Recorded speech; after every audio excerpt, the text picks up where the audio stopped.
আজকে আজকে নয় সরি কালকে রয়েছে তোমার শিবরাত্রি। তো আর আমি বোধহয় বিয়ের পর এই ফার্স্ট বাড়িতে মানে এই বাড়িতে শিবরাত্রি করছি।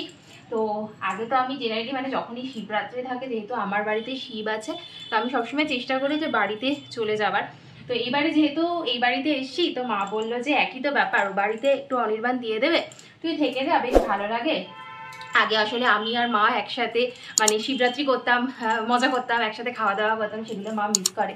তাই আমি ভাবলাম যে ঠিক আছে চলো এখান থেকেই শিবরাত্রি করা যেতে পারে। তো তাই জন্য এখন আমি আর মা একটু বেরোবো বাজার করার জন্য। সকালবেলা একদম ভালো লাগে না, সকালবেলা আমার এনার্জিও থাকে না। তো মা বলে চল এখন যাই, এখন গিয়ে বাজারটা করে নিয়ে আসি ঝট করে। তো বাজার করার মধ্যে আমাদের ফুল ফল মিষ্টি এগুলোই নেওয়ার ছিল। তো প্রথমে আমরা চলে গেছিলাম ফুলের দোকানে, যেখানে বেলপাতা, দুটো আকন্দর মালা, কিছু ফুল, তারপরে 5 রকমের ফল, এগুলো সব গুছিয়ে নিয়েছিলাম। আর এই ফল মানে এই ফুলের দোকানটা আমি ছোট থেকে দেখে আসি, আমার মায়ের একদম বাধা ধরা এই দোকানটা। তো এখান থেকে ফুল ফল নিয়ে আমরা ডাইরেক্টলি চলে গেলাম মিষ্টির দোকানে। তো কালকে পুজোর মিষ্টি তো নিবই, বাট তার থেকে আরও বেশি দরকার ছিল টুগুর জন্য একটু ছানা সন্দেশ নেওয়া। তো টুগু জেনেটি রাত্রিবেলা রুটিটা ছানা সন্দেশ বা তোমার যে সুগার ফ্রি মিষ্টিগুলো হয় না সেটা দিয়ে খায়, তো সেটাই নিতে গেছিলাম। তার সাথে পুজোর জন্য মিষ্টি নিয়েছিলাম। আর এখানে মিষ্টিগুলো এত সুন্দর করে সাজানো ছিল না, আমার দেখে এত লোভ লেগেছে। আমি প্রথমেই একটা মোদক নিয়ে খেয়েছি, বাট সত্যি বলতে মোদকটা অতটাও ভালো ছিল না। তারপর চলে গেলাম দশকর্মার দোকানে। তো পুজোর জন্য যে পৈতে কলকে এই সমস্ত জিনিসগুলো লাগে সেগুলো নিলাম, তার সাথে আমি একটা রুদ্রাক্ষের মালাও নিয়েছিলাম। মর্নিং, ঘুম থেকে উঠে একদম শ্যাম্পু করে স্নান করে সাদা শাড়ি পরে রেডি হয়ে গেছি। এই যে মাও এখানে সুন্দর মতো রেডি হয়ে গেছে। আর এখানে মা অলরেডি আজকে পুজো তো দিয়ে দিয়েছে, এখন আমরা দুজনে মিলে বসে শিব ঠাকুরকে পুজো দেবো। আর এই দেখো আরেকজনকে দেখো, ওই হনুমান। তো বড় হয়ে যাওয়ার পরে না মা আমাকে এখন বলে যে তুই গুছিয়ে নে। আমি পারি গোছাতে, বাট স্টিল আমার না এই বাড়িতে এলে সব কিছুই মনে হয় যে মা করুক। আর আমি ওই আগে যেরকম ছোট ছিলাম, যেরকম মায়ের উপরেই সব কিছু দিয়ে রাখতাম, মা করলেই মনে হতো সব কিছু পারফেক্টলি হচ্ছে, আমার এখনও সেটাই ফিল হয়। আর আমি যখন পুজো করি তখনও টগু এরকমই পাশেই বসে থাকে, আজকেও বসেছিল। তো মায়ের অলরেডি জল ঢালা হয়ে গেছিলো, মা আর বাবা একবার করেই জল ঢালবে, কারণ ওরা উপোস করেনি। আর আমি উপোস করেছিলাম। আমি এরপরে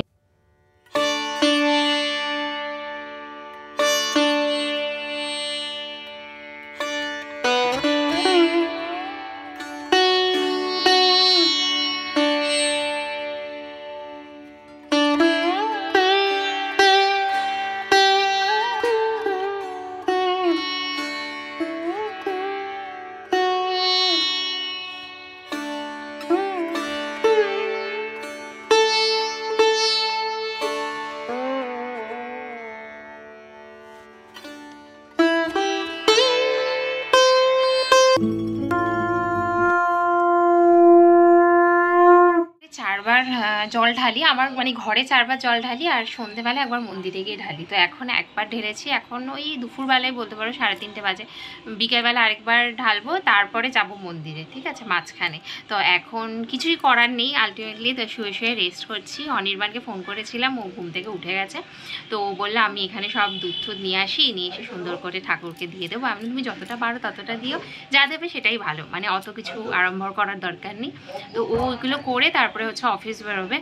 ঘড়ি পরানো হচ্ছে, এখানেই বসে আছে, পুজো হচ্ছে এখানে, এখানেই বসে আছে মা। বাবা তো একটা সুন্দর মতো কালো ঘড়ি পরেছে, চুপ করে বসে, সাজগোজের বেলায় বিশাল একদম মস্তি। ও বাবা কি সুন্দর, আমার মা পড়ায় তো এটা ওটা। আর একটু এর হাতে পেছন দিকটা সরিয়ে দাও। এই তো এই তো কি সুন্দর।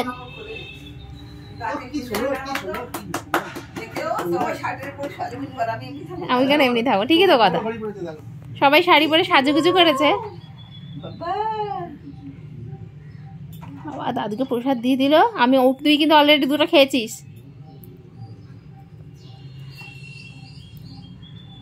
গুজিয়া খোর। তো এখন মোটামুটি 8টা সাড়ে 8টা বাজে। তো মা এখন সব কিছু সুন্দর করে গুছিয়ে নিচ্ছে। তো বাড়িতে আমি যখন 4 প্রহরে জল ঢালি তখন আলাদা আলাদাভাবে 4 প্রহরে 4টে জিনিস দিয়ে পুজো করি, কিন্তু মন্দিরে গেলে কি একবারই সমস্ত কিছু সুন্দর করে গুছিয়ে নিয়ে চলে যাই। আর আমরা যে মন্দিরটাতে যাব সেটা মায়ের ভীষণ পরিচিত একটা মন্দির। তো তোমাদের বোধহয় মনে আছে যে কালী পুজোর সময় মায়ের অনেক বান্ধবী এসেছিল, সেম সবাই সাদা রঙের শাড়ি পরে। তো ওই সমস্ত যে মহিলা রয়েছে সবাই মিলে এই মন্দিরে কালী পুজো করে প্রত্যেক আমাবস্যাতে। তো মায়ের যেহেতু চেনা মন্দির, তো মা এখানে প্রথমেই এসে ঠাকুরকে খুব সুন্দর করে জল দিয়ে আগে পরিষ্কার করে নিচ্ছে। কারণ হয় না যে অনেক কিছু ঘি ঠি মাখিয়ে দিয়ে যায়, তারপর সব কিছু চারিদিকে ছড়ানো ছিল। তো সুন্দর করে আগে ভালো করে পরিষ্কার করে তারপরে মা আস্তে আস্তে পুজো করতে বসেছে। তো নিয়ম অনুযায়ী তোমাকে আগে দুধ দিতে হয়, তারপর দই দিতে হয়, তারপরে ঘি, তারপরে মধু, তারপর 5 রকমের ফল, ফুল, মিষ্টি সমস্ত কিছু দিয়ে ঠাকুরকে পুজো করতে হয়। 4বার পুজো মানে জল ঢালা সেটাও হয়ে গেছে, মন্দির থেকেও চলে এসেছি, জামা কাপড়ে ছেড়ে নিয়েছি। মা বানিয়েছে খুব সুন্দর একটা ডিনার, পরোটা, তার সাথে আলুর দম আর তার সাথে সুজি।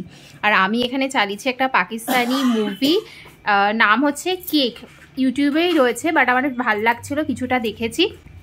তো চলো খাওয়া দাওয়া করি, তারপরে এই মুভিটাই দেখবো, জানি না রাত্রিরে জাগবো কতক্ষণ। যাই হোক, দেখা হচ্ছে আবার একটা নতুন ভিডিওর সাথে। আজকের জন্য টাটা, গুড নাইট। নাহি